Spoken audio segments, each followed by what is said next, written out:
I had one of those finance guys in here.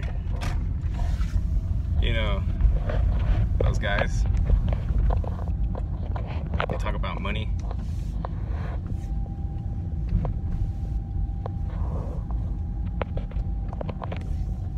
And he was,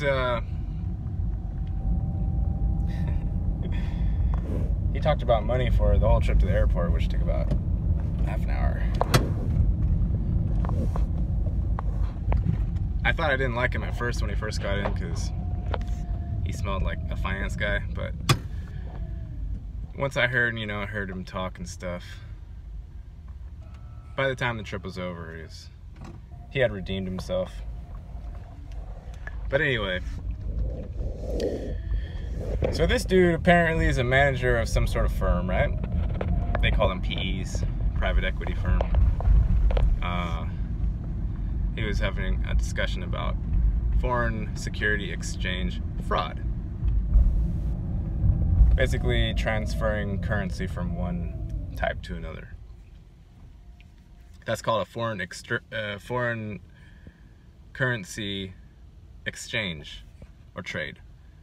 Say you have $10 in American and you want to translate that over to euros. That's called a trade, and it requires an entity to perform that trade for you, or a broker.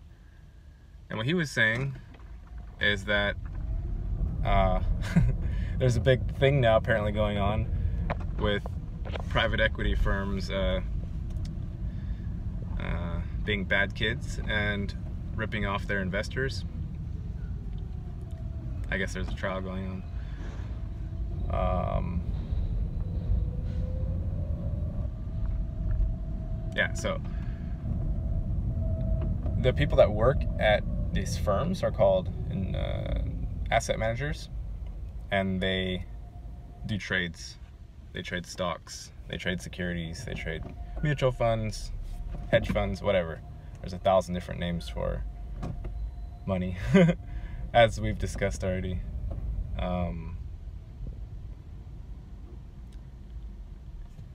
So ideally, for the investor, which can be either an individual or a company, I invest sometimes somewhere. Ideally, if you're invested in a private equity firm, then they're managing your money for you. They're buying trades, they're buying and selling stocks and everything else for you. And you're supposed to be getting the benefit of any financial gains that are made by those transactions, as specified in the thing that you signed that's 1 billion pages long. Apparently, asset managers have found a cool little trick. So when you're buying or selling as a trader, if you're buying or selling, or if you're just simply this discussion was about foreign exchange. So there's like a bottom level that dealers trade at when they're exchanging currency, and that bottom level always includes a gain for the whoever is buying or selling the thing. There's always a gain no matter what. If someone's performing the trade, there's a gain for that person who's performing the trade. So there's a bottom limit on the dealer trades, which always includes the built-in profit.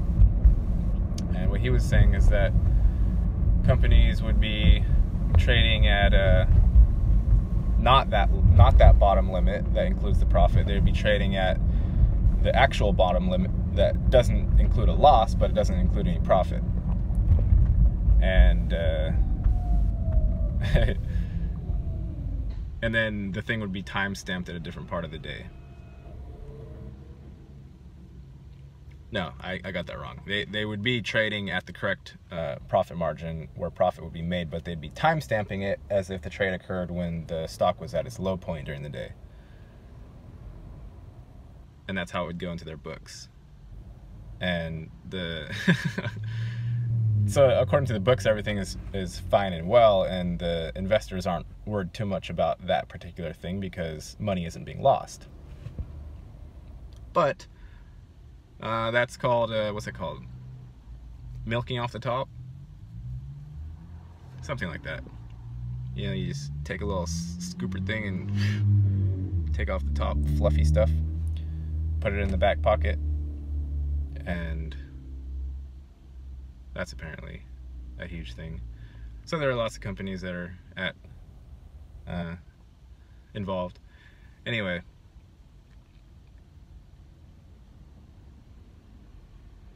it was funny because this guy works at a firm, and he's like, yeah, this is the bread and butter of our company.